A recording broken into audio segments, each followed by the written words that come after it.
निगरान वज़ीर-ए-आज़म अनवारुल हक काकड़ ने बाज़ाब्ता तौर पर ओहदा संभाल लिया। ऐवान सदर में मुनक्दा तकरीब हल्फ बर्दारी में सदर आरिफ अलवी ने अनवारुल हक काकड़ से हल्फ लिया। तकर्री का नोटिफिकेशन भी जारी। शहबाज शरीफ को डी नोटिफाई कर दिया गया। तकरीब में साबिक वज़ीर-ए-आज़म शहबाज शरीफ, चेयरमैन सेनेट, स्पीकर कौमी assembly, chairman joint chief of staff committee और आर्मी चीफ समेत नामवर शख्सियात ने शिरकत की। साबिक वज़ीर-ए-आज़म शहबाज शरीफ और दीगर अफराद ने मुबारकबाद दी। अनवारुल हक काकड़ के सेनेट की रुकनीत से इस्तीफे के बाद उनकी नशिस्त खाली करार दे दी गई।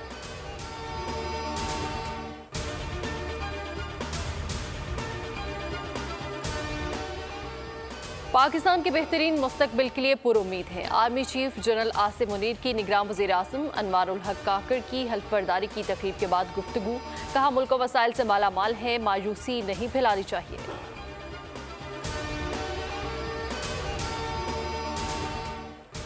निगरान वज़ीर आला सिंध कौन होगा, ताहाल फैसला ना हो सका। वज़ीर आला से अपोजिशन लीडर की दूसरी मुलाकात भी बेनतीजा रही। राना अंसार कहती हैं कि आज कोई नाम फाइनल ना हुआ तो फिर पार्लिमानी कमेटी फैसला करेगी। मुराद अली शाह ने मज़ार कायद पर गुफ्तगू में कहा, 1-2 रोज़ में निगरान वज़ीर आला आ जाएगा। निगरान वज़ीर आला बलोचिस्तान के लिए भी राब्तों में तेज़ी। वज़ीर आला अब्दुल कदूस पजिंजो का अपोजिशन लीडर से राब्ता। निगरान हुकूमत की क़याम पर तबादला ख्याल। परवेज़ इलाही को जेल से रिहा होते ही दोबारा गिरफ्तार कर लिया गया। परवेज़ इलाही को नैब ने असासाजात रेफरेंस में गिरफ्तार किया।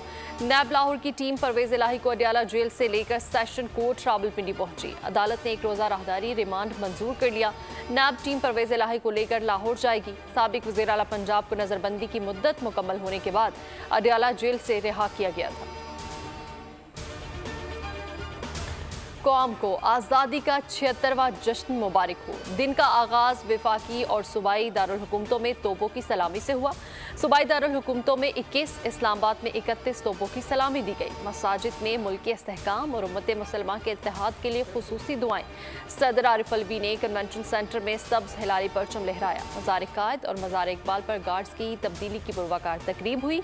पाकिस्तान नेवल अकेडमी के कैडेट्स ने मज़ार कायद पर गार्ड के फ़राइज़ संभाले। करिया करिया नगर नगर में सब्ज़ हिलाली परचमों की बहार।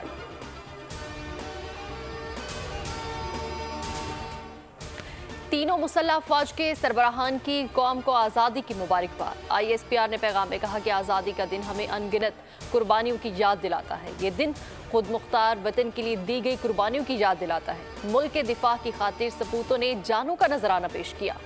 अहद करें, दुश्मन कुव्वतों को कभी कामयाब नहीं होने देंगे। अफवाज पाकिस्तान मुल्क की सलामती का दिफा करती रहेंगी। अफवाज कौम की उम्मीदों पर पूरा उतरेंगी।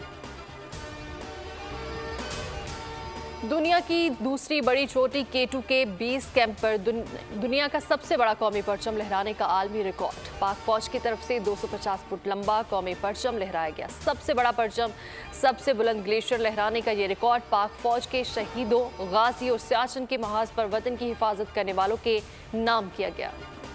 ऑल न्यूज़ हेडक्वार्टर्स भी आज़ादी के रंग में रंग गया। आज़ादी के जश्न में कौम के साथ हमकदम, सब्ज़ और सफ़ेद लाइटों से दिलकश मनाज़िर। आज़ादी का जश्न मनाएं, वतन से मोहब्बत का इजहार करें।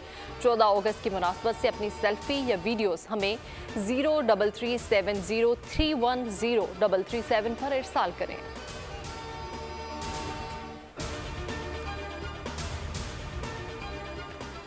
ज़का अशरफ ने कौमी क्रिकेटर्स की सेंट्रल कॉन्ट्रैक्ट की रकम 2 गुना करने का ऐलान कर दिया। जश्न आज़ादी तकरीब में ज़का अशरफ ने साबिक क्रिकेटर सरफराज नवाज के साथ केक काटा।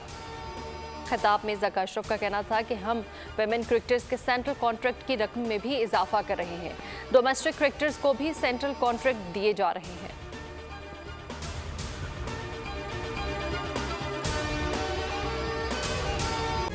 तारीख का अमीर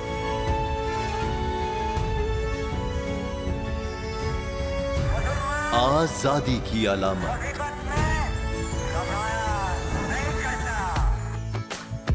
हुस्न का आईनादार,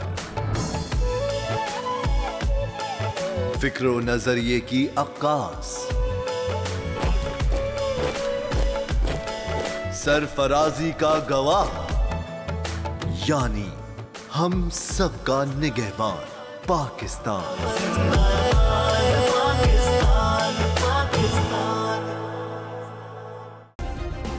सब्सक्राइब करें और बेल दबाएं ताकि कोई खबर रह न जाए।